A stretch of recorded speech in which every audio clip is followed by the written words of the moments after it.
ও ছাগল, জানো তুমি, তোমাকে নিয়ে ব্যবসা করব আমি। ও ছাগল, জানো তুমি, তোমাকে নিয়ে ব্যবসা করব আমি। তোমার ব্যবসার টাকা থেকে তোমার নতুন ঘর বানাবো আমি।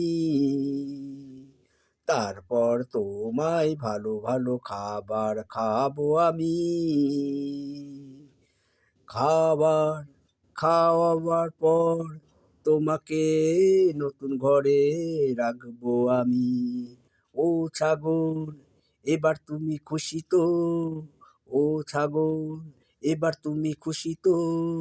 ও ছাগল, এবার তুমি খুশি তো? তুমি খুশি হলে আমিও খুশি। তুমি খুশি হলে আমিও খুশি। তুমি খুশি হলে আমিও খুশি।